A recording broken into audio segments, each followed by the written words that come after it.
Dimensional formulas helps to convert a given quantity from one system of unit to another. अब इसका मतलब क्या है? देखो, बहुत सारे सिस्टम ऑफ यूनिट एग्जिस्ट करते हैं, पहले इस बात को समझ लो। एक कंट्री के लोग कहते हैं कि देखो हमारे देश के अंदर बहुत सिंपल है, अगर मेरे को टेबल की लेंथ मापनी है तो मैं जो लेंथ है वो किस में लूँगा, इन मीटर में लूँगा। और मैंने कहा तू फिर टाइम किस में लेगा, वो कहता सेकंड में। मैंने कहा मास किस में लेगा, कहता केजी में। मैं कहा ये कैसा सिस्टम ऑफ यूनिट है, वो कहते मेरे यहाँ बोला जाता है ये MKS सिस्टम ऑफ यूनिट है। मैंने कहा ठीक है। मैंने कहा तुमने कभी सेंटीमीटर सुना, कहता नहीं मुझे नहीं पता सेंटीमीटर क्या होता है ना मेरे को पता कि ग्राम क्या होता है। पर दूसरा कंट्री का बंदा कहता हमारे यहाँ चाहिए सेंटीमीटर चलता है और हमारे यहाँ ग्राम चलता है और हमारे यहाँ सेकंड चलता है, तो ये क्या हुआ, CGS हुआ। ऐसे ही तीसरा कंट्री आया, उसने कुछ भी XYZ यूनिट बोलने शुरू कर दिए, उसकी मर्जी, जो उसका देश उसकी भाषा जो मर्जी यूज़ करे। लेकिन जब ये इकट्ठे बैठेंगे इनको टेबल तो वही दिया जाएगा ना, और लेंथ तो उतनी है जो माप के दिखानी है। अब कोई मीटर में कर रहा है, कोई सेंटीमीटर में कर रहा है, तो इसकी कन्वर्जन आनी चाहिए, उनको लैंग्वेज समझ में आनी चाहिए कि ये लेंथ की बात हो रही है और लेंथ मीटर में भी मेजर होता है और सेंटीमीटर में मेजर होता है, और ये पता होना चाहिए 1 मीटर में 100 सेंटीमीटर है, तभी वो एक दूसरे की लैंग्वेज को समझ पाएंगे, नहीं तो नहीं समझ पाएंगे। तो यही कुछ काम यूनिट्स में तो आप करके आए हैं, डायमेंशन फॉर्मूला भी यही काम करता है। और वैसे बता देता हूँ, MKS, CGS ऐसे कई सिस्टम ऑफ यूनिट हैं। International level of system of unit में क्या फाइनल किया गया, SI और MKS एक ही बात है। MKS सिस्टम को ही फाइनलाइज किया गया कि इंटरनेशनल लेवल पे MKS सिस्टम ही SI सिस्टम है। अब प्रॉब्लम क्या आई फिर, कोई कहता है ये तो मुझे याद ही है 1 मीटर में 100 सेंटीमीटर, इसमें कन्वर्जन करने की क्या बात है। तो क्वेश्चन ये पूछा गया कि सपोज एक न्यूटन में कितने डाइन्स हैं, ये पूछ लिया। अब कोई बोला यार ये न्यूटन क्या होता है, क्या होता है, किसके यूनिट है, फोर्स के। डाइन्स किसके यूनिट है, फोर्स के। कैसे, न्यूटन SI सिस्टम में चलता है और डाइन्स CGS में। कोई कहता है कि न्यूटन मतलब ये कैसा यूनिट है, न्यूटन तो बंदे का नाम है, ये यूनिट कैसे हो गया।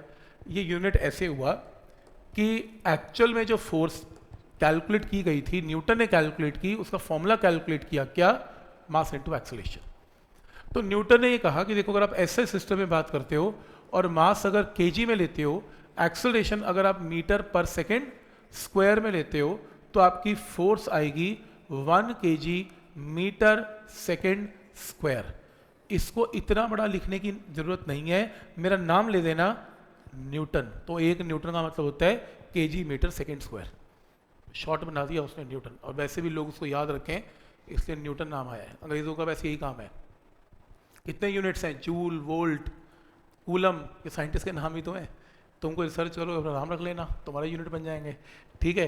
तो पॉइंट समझ में आ रहे हैं। तो 1 न्यूटन। तो किसी का डाइन्स क्या होता है, डाइन्स होता है अगर मैं CGS में काम करूं, इसको ग्राम पुट करूं, इसको सेंटीमीटर स्क्वायर पुट करूं, तो फोर्स 1 ग्राम सेंटीमीटर स्क्वायर। इसको शॉर्ट में क्या बोलते हैं, 1 डाइन बोलते हैं। तो ये शॉर्टकट है। और प्रॉब्लम क्या है, 1 न्यूटन और 1 डाइन बराबर तो है नहीं, क्योंकि वो कैलकुलेशन की गई है केजी के साथ और ये कैलकुलेशन ग्राम के साथ। तो क्वेश्चन क्या पूछा, 1 न्यूटन में कितने डाइन्स हैं। तो ये काम 2 तरीके से हो सकता है। पहला तरीका यहां से लिख सकते हो, पहला तरीका मेथड नंबर 1 लिख लो। Method 1 Newton how many dynes, लिख लेना क्वेश्चन है। तो क्योंकि बात फोर्स की हो रही है, तो फोर्स में मास अगर 1 kg है, एक्सेलरेशन 1 मीटर पर सेकेंड स्क्वायर है, तो ये 1 kg मीटर सेकेंड स्क्वायर हो जाएगा। लेकिन ये तो SI में चल रहा है, मेरे को CGS में कन्वर्ट करना है। तो क्या करें, 1 kg में कितने ग्राम्स हैं, 1000। मीटर में कितने सेंटीमीटर हैं, 100 सेकेंड का स्क्वायर। तो आंसर क्या आ गया, 10 की power 5 gram centimetre second square. और अभी अभी मैंने बताया इसको क्या बोलते हैं, टाइम्स, तो 10 की पावर 5 टाइम्स हो गया ना। तो पॉइंट समझ में आ रहा है कि यहाँ तक तो ऐसा ही चल रहा था, यहाँ तक तो 1 न्यूटन आ ही गया था आंसर, पर हमने न्यूटन को किस में कन्वर्ट कर लिया, डाइन्स में। तो सीजे सिस्टम में कन्वर्जन कर ली, मेरा आंसर आ गया, क्लोज हो गया केस। पर प्रॉब्लम यह है कि हम जो एप्लीकेशन पढ़ रहे हैं वो क्या पढ़ रहे हैं, हम एप्लीकेशन ऑफ यूनिट्स नहीं पढ़ रहे, हम एप्लीकेशन ऑफ डायमेंशनल फॉर्मूला पढ़ रहे हैं। और देखो मैंने एमएलटी यूज ही नहीं किया, और यही तो काम है। हमारा टॉपिक क्या है, डायमेंशनल फॉर्मूलाज का यहाँ पर क्या एप्लीकेशन है। तो डायमेंशनल फॉर्मूलाज की एप्लीकेशन में हम मेथड नंबर 2 सीखेंगे। एमएलटी की हेल्प से भी सेम क्वेश्चन को किया जा सकता है। मेथड 1 तो चलो इनफॉर्मल तरीका है ही है, छोटी क्लास में यही यूज करते हैं, हमें कौन सा एमएलटी सिखाया जाता है। अब हम एक्चुअल में मेथड 2 सीखेंगे। आपके स्कूल के अंदर अगर क्वेश्चन आया, देखो कॉम्पिटिशन में तो आता नहीं है, वो तो किसी मेथड से करो फर्क नहीं पड़ता। आपके अगर स्कूल के अंदर क्वेश्चन आया तो लिखा होगा by using method of dimensionals only. Method 1 नहीं यूज करना, मेथड 2 यूज करना है। क्वेश्चन यही होगा 1 न्यूटन में कितने डाइन्स है, तो लिखो मेथड 2 जिसका एक्चुअल मेथड है। यहां से शुरू करेंगे, यहां से शुरू करेंगे, ठीक।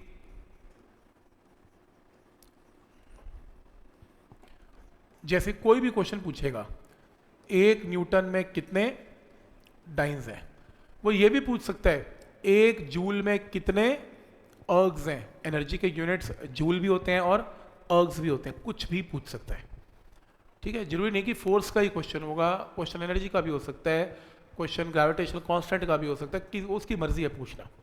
तो कोई भी 2 यूनिट गिवन होंगे, जैसे एक सिस्टम ऑफ यूनिट क्या गिवन है, एसआई, और एक सिस्टम ऑफ यूनिट क्या गिवन है, सीजीएस, ठीक है। तो हमने एसआई सिस्टम से सीजीएस सिस्टम में जाना है। क्वेश्चन करने से पहले मैं एक फॉर्मूला डराइव करने वाला हूं, उसको कैसे यूज करना है फिर ये बताऊंगा। सबसे पहले क्वेश्चन कुछ भी हो सकता है, किसी भी क्वेश्चन में 2 सिस्टम ऑफ यूनिट यूज होंगे। जो पहला सिस्टम ऑफ यूनिट है उसमें कोई नंबर गिवन होगा, जैसे 1 न्यूटन। दूसरे सिस्टम ऑफ यूनिट का दूसरा नंबर आपको निकालना है, जैसे 10 की पावर 5। तो इसकी जगह n1 लिख देता हूं, इक्वल टू की जगह इक्वल टू, इसकी जगह n2 लिख देता हूं, देख रहे हो, n1 n2। अब नेक्स्ट स्टेप है, ध्यान से देख लेना, ये यूनिट है, पर मेरे को यूनिट में काम नहीं करना, मेरे को किस में काम करना है, डायमेंशनल फॉर्मूला में। तो मैंने पूछा कि स्टूडेंट से कि यार ये न्यूटन है, ये तो यूनिट है, इसका डायमेंशन फॉर्मूला क्या होगा, वो कहता जी फोर्स है। मैंने कहा ठीक है, फोर्स है तो डायमेंशन फॉर्मूला क्या होगा, mlt-2। तो मैं रिप्लेस कर सकता हूँ mlt-2। पर कल को उसने कहा कि सर अगर क्वेश्चन न्यूटन की जगह एनर्जी आ गई फिर क्या करोगे, मैं कहूँगा मैं चेंज कर दूंगा ml/t-2। क्वेश्चन एनर्जी का आया मैं एनर्जी पुट कर दूंगा, क्वेश्चन फोर्स का आया मैं फोर्स पुट कर दूंगा। फिर मैंने कहा क्वेश्चन किसी और चीज़ का आ गया, फिर कहता कि और चीज़ पुट कर देना। तो इन जनरल इसका मतलब ये तो मानना पड़ेगा कि जो भी क्वांटिटी पूछी जाएगी उसका कुछ तो mlt में आंसर होगा, चाहे वो न्यूटन है, चाहे अर्ग्स है, चाहे कुछ भी है, और उसकी कोई तो पावर होती होगी A, B, C, डिपेंडिंग वो क्वांटिटी क्या पूछी जा रही है, फोर्स है, एनर्जी है, या कुछ भी है, कुछ तो पावर होती होगी mlt। तो मैंने इमेजिन कर लिया कि जो भी क्वांटिटी होती होगी उसको पावर होती होगी ABC। फिर इक्वल टू n2 × अब ये डाइन्स है, मैं इसको भी डायमेंशन एनालिसिस में कन्वर्ट कर रहा हूँ mlt। अब चाहे न्यूटन है चाहे डाइन्स है, मतलब चाहे SI है चाहे CGS है। जैसे अगर मैं वेलोसिटी की बात करता हूँ, वेलोसिटी LT-1 है। अब ये तो नहीं हमने डिस्कस किया कि LT-1 SI सिस्टम में, CGS सिस्टम में तो है नहीं, ये कब कहा, ये तो बात ही नहीं की। वेलोसिटी हर हालत में LT-1 ही है, चाहे सिस्टम ऑफ यूनिट कोई भी हो, उससे कोई फर्क नहीं। तो यानी कि चाहे मैं SI सिस्टम लूँ चाहे मैं CGS सिस्टम लूँ, ये पावर्स चेंज होने वाली नहीं है, क्योंकि ये भी फोर्स है तो ये भी फोर्स है, ये एनर्जी है तो ये भी एनर्जी है। तो ABC की पावर चेंज नहीं होगी, लेफ्ट में भी नहीं और राइट में भी नहीं। पर एक प्रॉब्लम आ गई, मैं कैसे लोगों को ये बताऊंगा कि ये SI है और ये CGS है। इसके लिए एक मेथड यूज किया, इसके पैर में 111 डाल दिया। 111 का मतलब ये SI सिस्टम है और 222 का मतलब ये CGS सिस्टम है। पावर तो चेंज हो नहीं सकती ABC, पावर सेम रख ली, और M1 L1 T1 M2 L2 T2। 111 का मतलब SI है और 22 का मतलब CGS है। यहां से N2 मुझे निकालना है, ये N2 है, ये N1 है।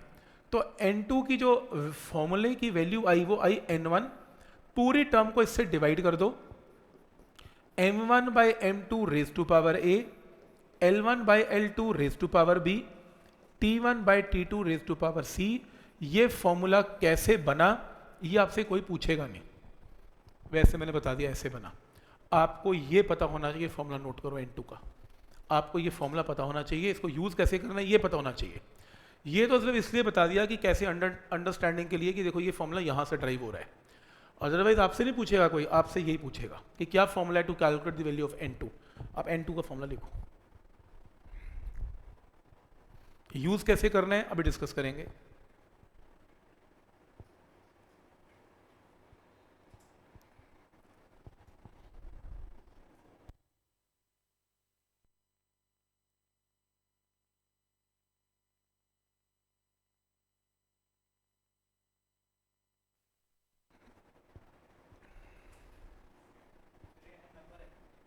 n1 नंबर है, m2 भी नंबर है। अभी लगा के दिखाता हूँ, असली चीज़ लगाने वाली है। अब जो करने जा रहा हूँ ये इंपॉर्टेंट है, लगाना कैसे है सबसे इंपॉर्टेंट ये। पेपर में आया तो लगाना आना चाहिए। ये फॉर्मूला कैसे बना है कोई ना पूछ रहा आपसे। ये देखो लिख लिया सबने फॉर्मूला। ये देखो क्वेश्चन में ऐसे लगेगा, क्वेश्चन आएगा 1 न्यूटन में कितने डाइंस हैं। मतलब आपके पास एक सिस्टम ऑफ यूनिट क्या चल रहा है SI और एक क्या चल रहा है CGS। आपको इस क्वेश्चन में N1 पता है, N1 पता है, क्या निकालना है N2 आपको निकालना है। ठीक है, कोई भी क्वेश्चन आए उसको ऐसे लिखना है, start with SI start with CGS। पहले देख लो फिर उसके बाद लिख लेना। ऐसे ही लिखना है SI CGS, M1 L1 T1 N1, M2 L2 T2 N2। N1 की वैल्यू SI में कितनी है 1, N2 की वैल्यू मुझे निकालनी है। SI सिस्टम में स्टैंडर्ड यूनिट मास का क्या होता है 1 kg, इसमें क्या होता है 1 gram, 1 metre, 1 centimetre, 1 second, 1 second. लिख दिया MKS CGS लिख दिया। नेक्स्ट क्या निकालना है N2। N2 का फॉर्मूला लिख लो, N1 M1 by M2 raise to power A, L1 by L2 raise to power B, और ऐसी T1 by T2 raise to power C। Values put कर दो, N1 की जगह 1, M1 की जगह 1 kg, 1 gram, 1 metre, 1 centimetre, 1 second, 1 second, ABC। अब ABC ध्यान से देख लेना, ABC के लिए ये बात किस क्वांटिटी की हो रही है ये बताओ, फोर्स की। ये फोर्स की बात हो रही है, न्यूटन किसके यूनिट है फोर्स के। डायमेंशन फॉर्मूला क्या होता है फोर्स का MLT -2। M की पावर को क्या बोलते हैं A, L की पावर को क्या बोलते हैं B, और T की पावर को यहां पर क्या बोलते हैं C। तो ABC भी आ गया। इस ABC को उठा के यहां पे पुट कर दो, 1 1 एंड -2। N2 एक नंबर है, इसको कैंसिल करते हैं। 1 kg में कितने ग्राम है 1000, raise to power 1 100 centimetre, 1 centimetre, raise to power 1 1 second, 1 second -2। Gram से gram cancel cancel, N2 is equal to 1 into 1000 into 100, और anything raise to power 1 is 1। Answer is 10 की पावर 5। आप कहोगे मेथड 1 ही ठीक था, नहीं बिल्कुल भी नहीं। मैं अभी प्रूव कर दूंगा मेथड 2 ही ठीक है। आप एक बार लिखो, मैं आपको 2 क्वेश्चन और करके दिखाता हूँ, अभी समझ में आएगा मेथड 2 क्यों ठीक है। रुको, आप ऐसे ही नोट करो, ऐसे इसका सीक्वेंस नोट करो। फोर्स SI CGS, N1 पता है, N2 निकालना है, ये तो स्टैंडर्ड है, वो भी स्टैंडर्ड है। ABC की वैल्यू जो है वो डायमेंशनल फॉर्मूला से पुट करके आंसर आ जाएगा। C -2 है ना, MLT देखो ना मेरा 1 1 ABC, तो 1 की पावर -2 इज 1 ना।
पोज क्वेश्चन आ गया पेपर में, 1 जूल में, क्वेश्चन चेंज कर रहा हूं, 1 जूल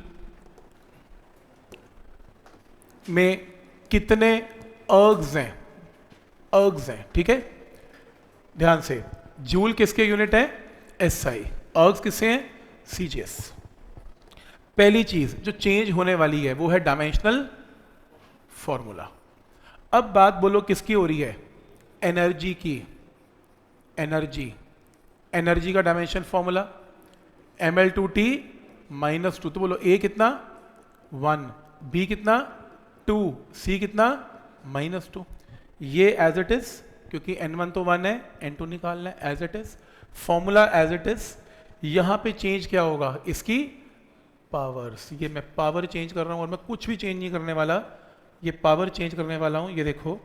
तो जो पावर की वैल्यू आएगी बोलो कितनी है, 1 2 -2, 1 2 -2, n2 will be equal to 1000 into 100 into 100 into 1, कितना, 10 की पावर 7। आंसर, कुछ भी नहीं किया, आप सिर्फ ये देखो, जो रेड कलर में देख रहे हो ना, बस वही चेंज है, बाकी सारा पुराना लिखा हुआ है। मैं आपको अगले 2 क्वेश्चन दूंगा, सिर्फ एमएलटी चेंज करता जाऊंगा, आंसर चेंज होता जाएगा वहां से। लिख लो इसे, लिखना भी तो है, हाथ से प्रैक्टिस कैसे होगी, फटाफट फटाफट लिखो इसे।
जो सब्जेक्टिव शीट 5 का 15th क्वेश्चन है, अगर आप चेक करो, वो क्वेश्चन ऐसा है,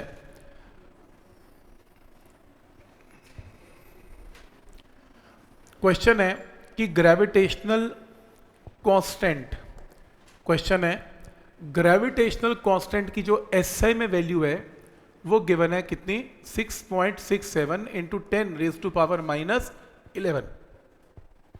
ये क्वेश्चन है एसआई में, और इसको किस में कन्वर्ट करना है हमने, CGS में। तो N1 आपको पता है और N2 आपको निकालना है। यही क्वेश्चन है। अगर ग्रेविटेशनल कांस्टेंट कैपिटल G की वैल्यू पता है SI में kg मीटर स्क्वायर न्यूटन और CGS में निकालना है, तो बात किसकी हो रही है, कैपिटल G की। बोलो डायमेंशन फॉर्मूला क्या होता है कैपिटल G का, m-1 L कितना 3T -2।